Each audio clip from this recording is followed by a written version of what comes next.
All right, mga kababayan, mga kaibigan, mga katokis, mga kapots, kamusta po kayong lahat? And once again, welcome back muli dito sa ating mumunting channel, Simply Tokis Vlog. Tayo po ay magbibigay lang po ng maiksing komento, opinyon at reaksyon sa mga mainit na usaping pang politika sa ating bansa.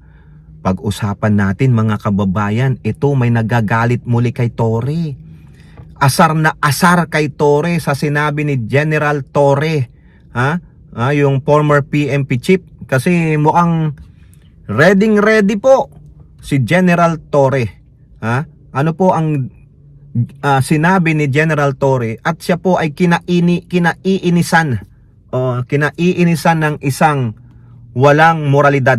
Okay? At ganun din po mga kababayan, mukhang si Bato hindi talaga safe. Kasi itong isang mambabatas, pinakcheck po yung sinasabing extradition rule na inilabas ng Supreme Court. Mukhang Bato, hindi mag-a-apply sa'yo kaya hindi ka safe. Kaya nagtatago talaga. Wala na. Bato, mag-game over ka dito pag nagkatotoo yung sinabi ni Boying Rimulya na nakita ko na Hindi pa lang opisyal, pero mag-antay siya, darating at darating yan, lalabas na yan. Kaya ang ginawa ni Bato, dahil balat sibuyas, tumakbo sa Supreme Court. Sinasabi nila na isa publiko daw ni Boying Rimulya yung sinasabi niyang ICC warrant. Ano sabi ng Supreme Court? Hindi pwede. Rejected Bato. Oo, nanginginig na tumbong. Oo. Alright, so shout out po lahat sa inyo and may God bless us all. Unahin natin mga kababayan, yung taong biglang naglabas ng statement at asar na asar po siya. Pikon na pikon po siya kay General Nicolas Torre III na nagsabing ready po siya. Ready po si ex-PNP Chief Nicolas Torre III na hulihin si Senator Ronald Bato, the authentic puncher idiot de la Rosa, na ngayon po ay TNT na sa ating sariling bansa, na hulihin. Naku naman, General Torre, bakit mo naman sinabing ganyan? Dapat hindi ikaw magsabi niyan. Dapat si former Senator Antonio Sani Trillanes ang magsabi niyan. Paano kaya kung si Senator Trillanes ang magsabi nito? Ay oo, ready naman ako. Kung pahihintulutan ako ng PNP, si PNP Chief Nartates, okay lang, ako nang magpoposas kasi ayun naman po ang kahilingan ni Senator Bato. His wish is my command. Siguro lalong maaasar, mapipikon ang mga taong ito. Sino po yung napikon at naasar sa sinabi ni former PNP Chief Nicolas Torre III?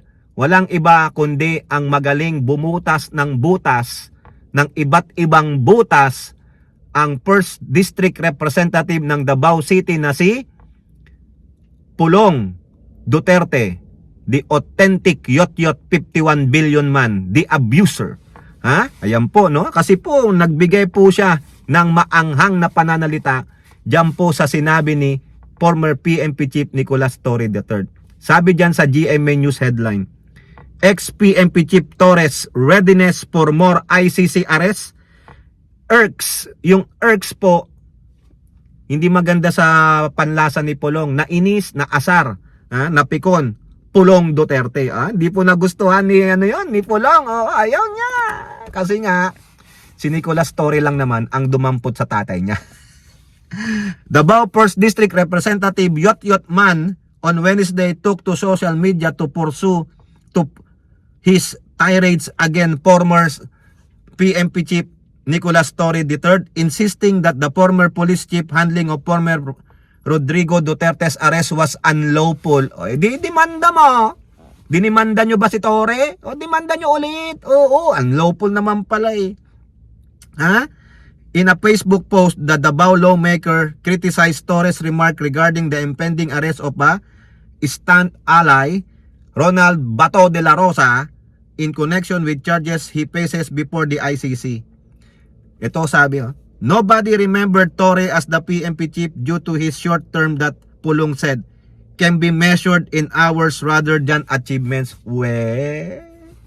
Sa bagay ikaw, baka naman minute man ka habang bumubutas ka ng may ibang butas. Antindi no. Antindi ng pagkakapikon nito. Oh. Wala daw, it can be measured in hours other than achievement. Hoy, achievement na yon. Achievement na yung pagkakahuli niya sa tatay mong karton. Achievement na maski na ilan lang, 80 days lang siya as PNP chief. Achievement na po yon. Oo, maski na short term lang.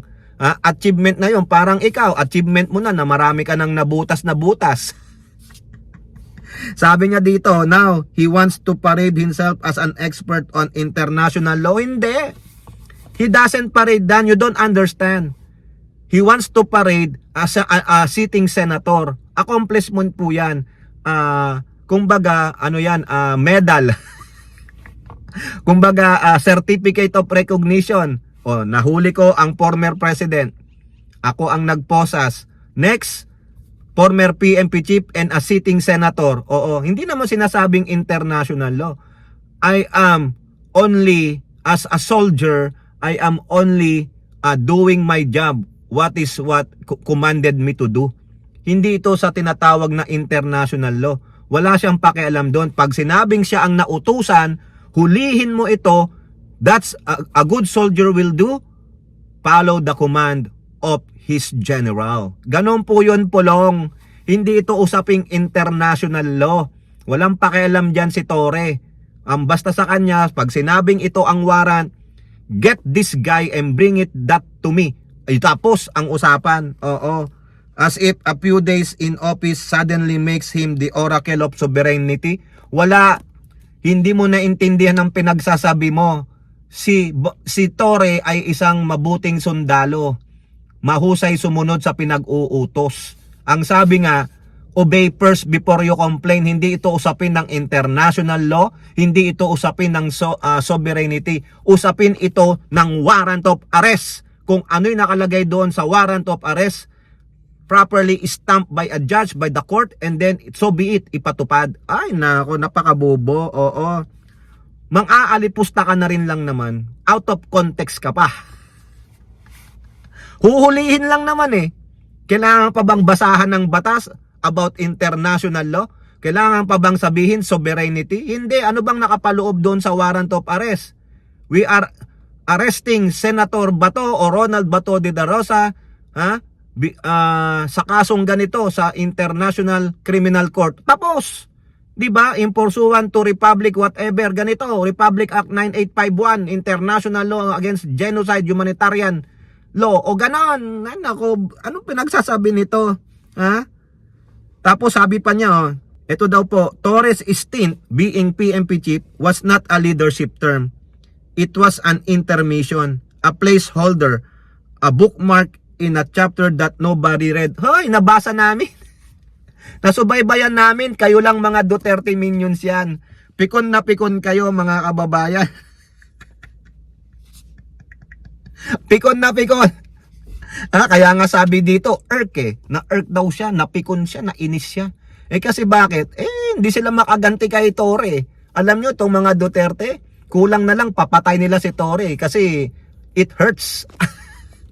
It hurts, nakulong yung tatay nila, magiging abo na yan, bring him earn. Hindi sila makaganti kay Torre. Kasi itong mga Duterte, yung mga yan, mga spoiled brat, mga entitled, pag di nila nakuha yung gusto nila, galit sila, napikon sila, kumanda ka.